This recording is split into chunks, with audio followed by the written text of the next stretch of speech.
వివి Vinayak mass pulse తెలిసిన దర్శకుడు. అభిమానులు తమ హీరోలను ఎలా చూడాలని అనుకుంటారో అలా చూపించే డైరెక్టర్ కూడా. ఇప్పటి వరకు 17 సినిమాలు చేసి పలు హిట్లు అందించి టాలీవుడ్ టాప్ డైరెక్టర్లలో ఒకరిగా నిలిచారు. తాజాగా ఏపీ రాజకీయాల్లో వివి వినాయక్ పేరు కూడా చర్చకు వచ్చింది. ఈ నేపథ్యంలో వివి వినాయక్కి సంబంధించిన కొన్ని అంశాలను తెలుసుకుందాం. వివి వినాయక్ పూర్తి పేరు గన్రోతు వీర వెంకట వినాయకరావు. ఇంట్లో నాని అని పిలుస్తారు. అక్టోబర్ 9న పశ్చిమ గోదావరి జిల్లా చాగలులో పుట్టారు. తల్లిదండ్రులు కృష్ణరావు, నాగరత్నం. వివి వినాయక్కి 2 తమ్ముళ్ళు, 3 చెల్లెళ్ళు ఉన్నారు. వివి వినాయక్ అమ్మమ్మ గారి ఊరు దొమ్మేరు. ప్రముఖ డైరెక్టర్ ఈవీవి సత్యనారాయణ గారిది కూడా అదే ఊరు. దొమ్మేరులో ఇంటర్ వరకు చదువుకున్నారు వివి వినాయక్. వివి వినాయక్ నాన్నగారు సినిమా ఎగ్జిబిటర్, డిస్ట్రిబ్యూటర్. వీరికి వినాయక థియేటర్ కూడా ఉండేది. దీంతో చిన్నతనం నుండి వినాయక్కి సినిమాలపై ఆసక్తి ఏర్పడింది. నాన్నగారు రాజకీయాల్లోనూ ఉండేవారు. అప్పట్లో టీడీపీ మద్దతుదారు కూడా. గతంలో చాగల్లు సర్పంచ్గా కూడా చేశారు. రాష్ట్రంలో అత్యధిక మెజార్టీతో గెలిచిన సర్పంచ్గా ఆయన రికార్డును సృష్టించారు. ఇక వివి వినాయక్ సోదరుల్లో ఒకరి పేరు సురేందర్. ప్రస్తుతం ఈయన వైసీపీలో ఉన్నారు.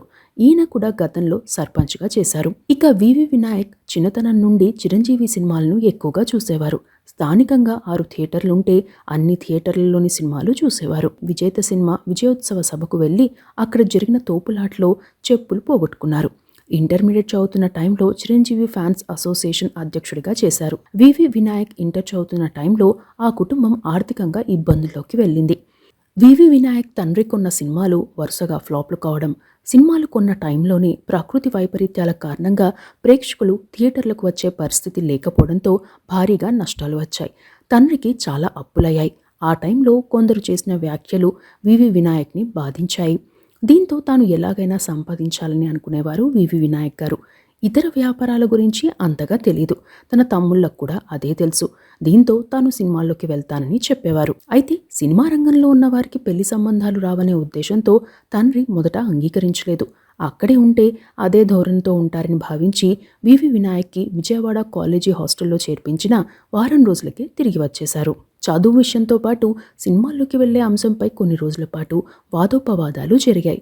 దీంతో వివి వినాయక్ గారు ఓ రోజు తన తండ్రి ఫ్రెండ్స్ని కలిసి, మా నాన్న సినిమాల్లోకి పంపించినా పంపించకపోయినా నేను వెళ్తాను, ఆయనే పంపిస్తే గౌరవంగా ఉంటుంది, జీవితంలో పెళ్లి ఒక్కటే ముఖ్యం కాదు అని చెప్పారట. దీంతో ఆ ఫ్రెండ్స్ అదే విషయాన్ని విని వివి వినాయక్ గారి నాన్నకి చెప్పారు.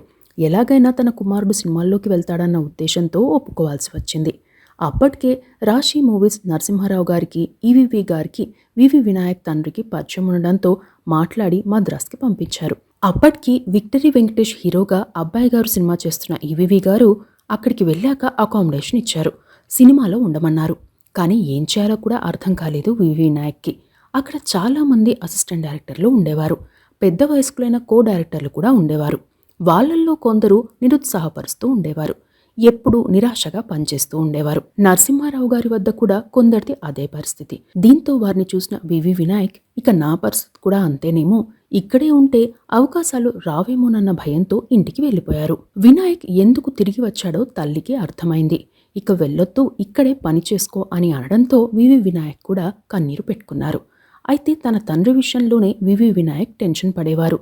చిన్నతనంలో తాను అల్లరి చేస్తే తండ్రికి చెడ్డ పేరు వస్తుందని అనుకుని సైలెంట్గా ఉండేవారు. తన తండ్రికి తనపై కోపం వచ్చిన టైంలోనే తనతో మాట్లాడకుండా ఉంటారని తెలుసు. ఆ టైంలోనూ అదే జరిగింది. తండ్రి తనతో ఏమీ మాట్లాడలేదు. అయితే కాసేపటికి ఊళ్ళో ఒక ఆయన వచ్చి, ఏమబ్బాయి అయిపోయిందా సినిమా ఫీల్డ్ అని వెటకారంగా అనడంతో వివి వినాయక్కి పట్టుదల వచ్చింది. దీంతో ఆ రోజు రాత్రే మళ్ళీ మద్రాస్ రైలెక్కారు. తనని తాను నిరూపించుకున్నాకే తిరిగి రావాలి అనుకున్నారు. మళ్ళీ వెళ్ళి ఈవీవి గారిని కలిశారు. అయితే డైరెక్టర్ సాగర్ గారి వద్ద ఖాళీ ఉండడంతో ఆయన వద్ద అసిస్టెంట్ డైరెక్టర్గా చేరారు. అప్పుడు సాగర సంచలనం అనే సినిమా తీస్తున్నారు. అదే వివి వినాయక్ అసిస్టెంట్ డైరెక్టర్గా చేసిన మొదటి సినిమా. అయితే ఆ మూవీ ఆగిపోయింది. ఆ తర్వాత అమ్మ దొంగ సినిమా వచ్చింది. ఆ మూవీకి అసిస్టెంట్ డైరెక్టర్గా చేరారు. దాదాపు ఏడాది పాటు ఆయన వద్ద అసిస్టెంట్ డైరెక్టర్గా ఉన్నారు. రైటర్ వినయ్ కూడా అక్కడే ఉండేవారు. రోజుకు 18 గంటలు పనిచేసిన సమయం సరిపోయేది కాదు. రచయిత, నటుడు ఎల్బి శ్రీరామ్ గారిని గురువుగా భావించేవారు. ఆయన సినిమాలకు రాత్రిపూట మాత్రమే మాటలు రాసేవారు. అవి అయ్యే వరకు అక్కడే ఉండి వాటిని తీసుకెళ్లేవారు వివి వినాయక్ గారు. ఆ తర్వాత కో డైరెక్టర్గా చాలా సినిమాలకు పనిచేశారు. డైరెక్టర్ క్రాంతి కుమార్ వద్ద, సాగర్ గారి వద్ద, ఎస్వి కృష్ణారెడ్డి గారి వద్ద కూడా దాదాపు 9 ఏళ్ల పాటు పనిచేశారు. అప్పటికి కొన్ని స్టోరీలు రాసుకునేవారు. అయితే ఎవరికైనా వినిపించాలంటే భయం వేసేది. ఇక సాగర్ గారి వద్ద కో డైరెక్టర్గా చేస్తున్న టైంలోనే నిర్మాత బెల్లంకొండ సురేష్ గారు వర్మ గారు బేవార్స్ గాడు టైటిల్తో ఓ సినిమాకు ప్లాన్ చేశారు. ఆ మూవీకి కూచిపూడి వెంకట్ డైరెక్టర్గా ఉండగా కో డైరెక్టర్గా వివి వినాయక్కి ఛాన్స్ వచ్చింది. ఆ సినిమా మొదలైన కొన్ని రోజులకే ఆగిపోయింది. అయితే వివి వినాయక్ గారి పనితీరును చూసిన బెల్లంకొండ సురేష్ వివి వినాయక్కి 10,000 రూపాయల అడ్వాన్స్ ఇచ్చి నేను డైరెక్టర్ని చేస్తాను అని మాట ఇచ్చారట. ఆ తర్వాత కొన్ని రోజులకు ఎగ్జిక్యూటివ్ ప్రొడ్యూసర్ నల్లమలుపు బుజ్జి అలియాస్ శ్రీనివాస్ రెడ్డికి సురేష్కి ఓ స్టోరీ చెప్పారు. వారికి ఆ స్టోరీ నచ్చడంతో సినిమాకు ఓకే అన్నారు. అదే టైంలో ఓ మూవీ కోసం స్విట్జర్లాండ్కి వెళ్లారు. వీరి సినిమా షూటింగ్ లొకేషన్కి సమీపంలోనే junior NTR student number 1 cinema song shooting జరుగుతోంది. దీంతో మిగతా వారితో కలిసి అక్కడికి వెళ్లారు. అక్కడే జూనియర్ ఎన్టీఆర్ని ఫస్ట్ టైం కలిశారు. ముందుగా తనను తాను పరిచయం చేసుకున్నారు. అయితే తన వద్ద ఓ స్టోరీ ఉందని వివి వినాయక్ అక్కడే చెప్పడంతో జూనియర్ ఎన్టీఆర్కి అర్థం కాలేదు. ఎలాగైనా సరే వివి వినాయక్ని వదిలించుకుందామనే ఉద్దేశంతో 20 నిమిషాల్లో స్టోరీ చెప్పాలని జూనియర్ ఎన్టీఆర్ అన్నారట. అప్పటికే తాను రాసుకున్న ఓ లవ్ స్టోరీ సీన్ని ఎక్స్ప్లెయిన్ చేశారు వివి వినాయక్. ఆ సీన్ జూనియర్ ఎన్టీఆర్కి నచ్చడంతో ఇండియాకు వచ్చాక కలుద్దామన్నారట. కొన్ని రోజుల తర్వాత ఇండియాకు వచ్చారు. ఆ స్టోరీని డెవలప్ చేసి మళ్ళీ జూనియర్ ఎన్టీఆర్కి చెప్పారు. ఆ స్టోరీ జూనియర్ ఎన్టీఆర్కి నచ్చింది కూడా. అయితే అక్కడే ఉన్న నిర్మాత కొడాలి నాని మాట్లాడుతూ లవ్ స్టోరీ బదులు యాక్షన్ సినిమా అయితే హిట్ అవుతుందని, ఆ కోణంలోనే స్టోరీ కావాలని చెప్పారట. దీంతో తాను ముందుగా అనుకున్న స్టోరీని మార్చుకోవాల్సి వచ్చింది. అంతేకాకుండా ఎక్కువగా టైం కూడా లేదు. ఈలోగా వేరే డైరెక్టర్ వచ్చి ఏదైనా స్టోరీ నచ్చితే తనకు ఛాన్స్ పోతుందని అనుకున్నారు. అప్పటికే బాలకృష్ణను హీరోగా ఊహించుకుని డ్యూయల్ రోల్స్, రాయలసీమ బ్యాక్గ్రౌండ్తో మరో స్టోరీ కూడా రాసుకుని ఉన్నారు. దాన్ని జూనియర్ ఎన్టీఆర్ బాడీ లాంగ్వేజ్కి మార్చి ఆ స్టోరీ లైన్ని జూనియర్ ఎన్టీఆర్కి చెప్పారు. ఆ స్టోరీ లైన్ జూనియర్ ఎన్టీఆర్కి నచ్చడంతో సినిమా ఓకే అయింది. అదే 2002లో వచ్చిన ఆది సినిమా. ఆ మూవీ జూనియర్ ఎన్టీఆర్కు హీరోగా 4వ సినిమా కాగా వివి వినాయక్కి డైరెక్టర్గా డెబ్యూ మూవీ. అప్పటి వరకు వివి వినాయక్ని డైరెక్టర్లు, నిర్మాతలు వినయ్ అని పిలిచేవారు. అయితే అప్పటికే ఆ పేరుతో ఓ డైరెక్టర్, రైటర్ ఉండడంతో ఓ ఇంటర్వ్యూలో భాస్కర్ భట్ల గారు వివి వినాయక్ అని పిలిచారు. అలా వివి వినాయక్ అనే పేరు వచ్చింది. ఇక ఆది సినిమాలో 60 సెకండ్ల సీన్ రాసేందుకు 2 రోజుల సమయం పట్టింది. 54 రోజుల్లోనే సినిమా షూటింగ్ పూర్తి చేశారు. శ్రీ లక్ష్మీ నరసింహ బ్యానర్పై నల్లమలుపు శ్రీనివాస్ నిర్మాతగా వచ్చిన ఈ మూవీ సూపర్ హిట్ కావడమే కాదు, ట్రెండ్ సెట్టర్ అయింది. ఆ సినిమాలో టాటా సుమోలు గాల్లోకి లేచే సీన్తో పాటు ఎన్టీఆర్ అగ్రెసివ్ డైలాగ్స్కి మంచి స్పందన వచ్చింది. ఆ సినిమా ద్వారా కొత్త స్టోరీస్కి మార్గం చూపించారు వివి వినాయక్. తన తొలి సినిమాకే ఉత్తమ డైరెక్టర్గా నంది అవార్డు అందుకున్నారు. ఈ మూవీలో ఓ ఘటన కూడా జరిగింది. ఆ మూవీ షూటింగ్ వైజాగ్కి 90 కిలోమీటర్ల దూరంలో జరుగుతోంది. ఓ ఫైట్ సీన్లో జూనియర్ ఎన్టీఆర్ చెయ్యి తెగి రక్తం విపరీతంగా కారిపోతోంది. స్థానికంగా ఉన్న ఆసుపత్రికి తీసుకెళ్తే చెయ్యి లోపలి నరం కట్టయినట్టుంది, చాలా డేంజర్, వెంటనే వైజాగ్ తీసుకెళ్లాలని చెప్పారట. దీంతో యూనిట్ మొత్తం టెన్షన్ పడింది. వైజాగ్లో ట్రీట్మెంట్ తర్వాత 2వ రోజే మళ్లీ షూటింగ్కి వెళ్దామని జూనియర్ ఎన్టీఆర్ చెప్పారని, చెయ్యికి దెబ్బతోనే ఫైట్ సీన్ కూడా తీశామని చెప్పారు వివి వినాయక్. ఆది సినిమా తర్వాత బాలకృష్ణ గారికి మరో స్టోరీ వినిపించారు. ఆ స్టోరీ నచ్చడంతో సినిమా ఓకే అయింది. అదే చెన్నకేశవరెడ్డి సినిమా. టబు, శ్రియా తదితరులు నటించిన ఈ సినిమా కూడా 2002లోనే వచ్చింది. ఆ సినిమా షూటింగ్ అన్నపూర్ణ స్టూడియోస్లో మొదలైంది. అక్కడే వివి వినాయక్కి మరో అనుభవం ఎదురైంది. అప్పటి వరకు వినయ్గా మాత్రమే తెలుసు. కానీ ఆది సినిమా టైటిల్స్లో వివి వినాయక్ అని ఉండేటప్పటికీ చాలా మందికి తెలియలేదు కూడా. గతంలో డైరెక్టర్ సాగర్ గారి వద్ద వివి వినాయక్ అసిస్టెంట్ డైరెక్టర్గా చేరకంటే ముందే అక్కడ నాగేశ్వరరావు అనే ఆయన సీనియర్ మేనేజర్గా ఉండేవారు. వయసులో, అనుభవంలోనూ వివి వినాయక్ చిన్నవాడు కావడంతో ఆయన కొంచెం రెక్లెస్గా మాట్లాడేవారు. సాగర్ గారి వద్ద నుండి వివి వినాయక్ బయటకు వచ్చాక వివి వినాయక్ ఏం చేస్తున్నారో బయటకు చెప్పేవారు కాదు. జూనియర్ ఎన్టీఆర్తో సినిమా చేస్తున్నానని ఫ్రెండ్స్ కూడా చెప్పలేదు. సినిమా రిలీజ్ అయ్యాకే చెప్పారు. అయితే అందులో వివి వినాయక్ అనే పేరు ఉండడంతో చాలామంది గుర్తుపట్టలేదు కూడా. ఆ తరువాత చెన్నకేశవరెడ్డి సినిమా కోసం అన్నపూర్ణ స్టూడియోస్కి వెళ్లారు వివి వినాయక్. అక్కడే ఉన్న సదరు సీనియర్ మేనేజర్ నాగేశ్వరరావు వివి వినాయక్ని చూసి, ఏంటి కో డైరెక్టర్ అయినా అయ్యావా లేదా అని మాట్లాడారట. వివి వినాయక్ సైలెంట్గానే ఉన్నారు. అదే టైంలో అక్కడికి వచ్చిన నిర్మాత త్రివిక్రమరావు గారు వివి వినాయక్తో మాట్లాడుతూ డైరెక్టర్ గారు అనే పదం వాడారు. దీంతో నాగేశ్వరరావు షాక్ తిన్నారు. ఏంటి నువ్వు డైరెక్టర్వి ఎప్పుడయ్యావు అని వివి వినాయక్ని అడిగితే ఆది సినిమాను నేనే డైరెక్ట్ చేశాను అని చెప్పారట. అప్పటి వరకు తమ వద్ద జూనియర్గా వచ్చిన వినయ్ పేరే వివి వినాయక్ అని నాగేశ్వరరావుతో పాటు చాలా మందికి తెలియదు. ఆ తర్వాత కొన్నాళ్లకు సదరు సీనియర్ మేనేజర్ వివి వినాయక్ వద్ద చేరారు. కొంతకాలం క్రితం అనారోగ్యం కారణంగా ఆయన మరణించారు. ఇక భారీ అంచనాల మధ్య వచ్చిన చెన్నకేశవరెడ్డి మిక్స్డ్ టాక్ తెచ్చుకుంది. ఆ మూవీ తమిళంలో వచ్చిన ఓరు కథియన్ డైరీస్కి రీమేక్ అయిన తెలుగులో బాలకృష్ణ స్టైల్కి అనుగుణంగా కథ మార్చారు. ఆ సినిమాలో ఓ సీన్లో భూమిలో నుండి సుమ్ములు దూసుకొచ్చే సీన్ ఇండియాలో రికార్డ్. అప్పటి వరకు ఆ స్థాయిలో రియల్ సీన్లు తీయలేదు. ఇండియాలో కృష్ణ అనే టెక్నీషియన్కు మాత్రమే ఆ బ్లాస్టింగ్ సీన్స్ చేయడం వచ్చు. అంతేకాదు అప్పటి వరకు ఆయన 3-4 సుమోలు పేల్చే వర్క్స్ మాత్రమే చేశారు. కానీ చెన్నకేశవరెడ్డి సినిమాల్లో పలు సుమోలను పేల్చడం, అది కూడా భూమిలో నుండి పేల్చడం ఆయనకు కొత్తే. అయినా సక్సెస్ఫుల్గా చేశారు. ఆ సినిమాలో కొన్ని సీన్లు నెగిటివ్గా అనిపించినా ఆ సుమోలు పేల్చే సీన్ చూడడం కోసం చాలామంది సినిమాకు వెళ్లారు. ఈ మూవీతో వివి వినాయక్కి స్టార్ డైరెక్టర్గా గుర్తింపు వచ్చింది. ఆ సినిమా టైంలో బాలకృష్ణ గారితో అనుబంధం ఏర్పడిందని, చాలా ఆప్యాయత కనిపించిందని చెప్పారు వివి వినాయక్. ఆ మూవీలో హెలికాప్టర్ సీన్లో బాలకృష్ణ గారు రియల్గా చేశారని, డూప్ని పెడదామని చెప్పినా ఒప్పుకోలేదని అన్నారు. ఇక ఈ మూవీ చూశాక బాలకృష్ణ గారి భార్య వసుంధర గారు మాట్లాడుతూ, ఈ సినిమా షూటింగ్ టైంలో బాలకృష్ణ గారు చాలా కంఫర్ట్గా ఫీల్ అయ్యారు.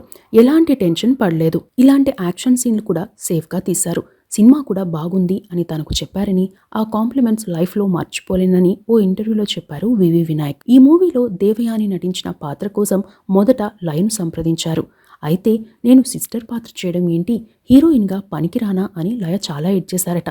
దీంతో వివి వినాయక్ లయతో మాట్లాడుతూ, ఆ క్యారెక్టర్కు మీరు బాగా సూట్ అవుతారని అనుకున్నాం, అంతే తప్ప మీరు హీరోయిన్ కాదనే ఉద్దేశం మాకు లేదని చెప్పి చాలాసేపు ఓదార్చాల్సి వచ్చింది. ఆ తరువాతి కాలంలో విజయేంద్ర వర్మ సినిమాలో బాలకృష్ణ గారితో కలిసి హీరోయిన్గా నటించారు లయ.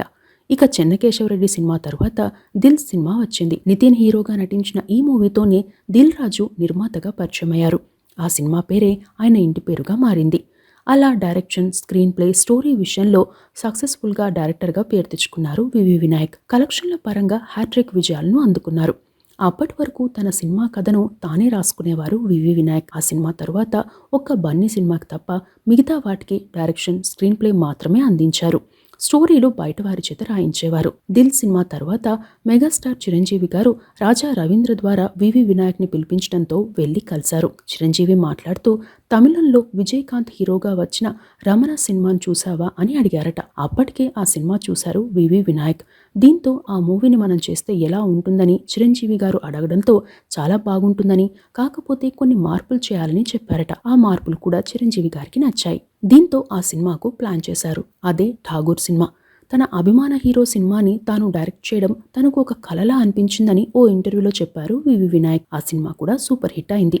పలు అవార్డులను సాధించింది.